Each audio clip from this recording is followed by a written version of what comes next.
নমস্কার বন্ধুরা, তো আজকে আমি আবার একটা রেসিপি আপনাদের সাথে শেয়ার করতে চলেছি। খুব সহজভাবে ও কম সময়ের মধ্যে বাসমতি চালের পায়েস রেসিপি।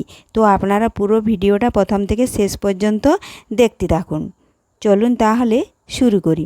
দেখুন, পায়েস বানানোর জন্য এখানে আমি নিয়েছি কিশমিশ, কাজু বাদাম, এলাচ, নকুলদানা, বাতাসার প্যাকেট একটা, আর নিয়েছি নারকেল কুড়িয়ে নিয়েছি, আর 200 গ্রাম চাল দুধ নিয়েছি। 200 গ্রাম চাল আমি আগে থেকেই ভালোভাবে ধুয়ে ভিজিয়ে রেখেছিলাম। তো এখন আমি উনুন ধরিয়ে কড়া বসিয়ে দিয়েছি, দিলাম পরিমাণ মতন জল একটু ভালোভাবে গরম করে নিচ্ছি। তো জল গরম হয়ে গেলেই আমি আগে থেকে ভিজিয়ে রেখেছিলাম 200 গ্রাম চাল, তো সেটা দিয়ে দেব। তার আগে দিলাম 2টো তেজপাতা ও 4টে এলাচ।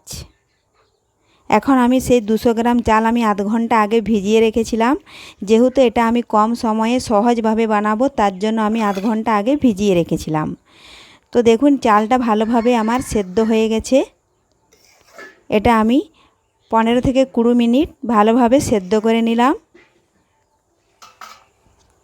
তো এখন এর মধ্যে আমি দিয়ে দেব জাল করে নেওয়া লিকুইড দুধ।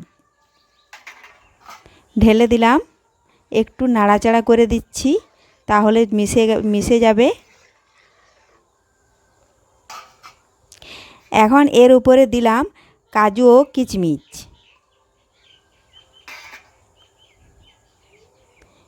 এখন দিয়ে দেব হাফ বাটি নারকেল কোরানো।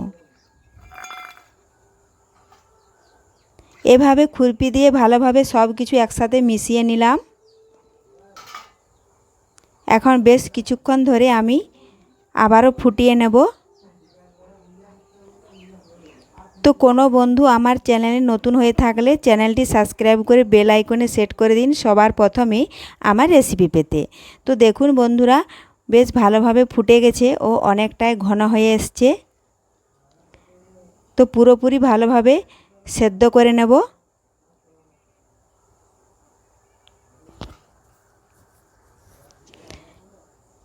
এখন আমি দেব বাতাসা ও নকুলদানা দিয়ে দিলাম। এটা একটু ভালোভাবে কিছুক্ষণ ধরে ফুটিয়ে গলিয়ে নেব। সবার শেষে মিষ্টিটা দিতে হবে, আর মিষ্টিটা আপনারা আপনাদের স্বাদ মতো দেবেন। যে যতটাই মিষ্টি খেতে পছন্দ করেন সেটা আপনারা কম বেশি করে নেবেন। এই পায়েস বানানোটি খুবই সহজ, একবার যেই দেখবে সেই বাড়িতে বানিয়ে নিতে পারবেন। আর চিনিটা সবার শেষে দিতে হবে, কারণ চিনিটা প্রথমে দিয়ে দিলে ভালোভাবে সেদ্ধ হবে না।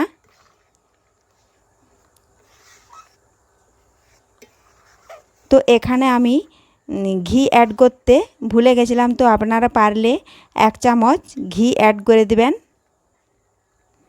তো দেখুন বন্ধুরা, ভালোভাবে সেদ্ধ হয়ে গেছে। তো এটা এখন অন্য পাত্রে নামিয়ে নেব।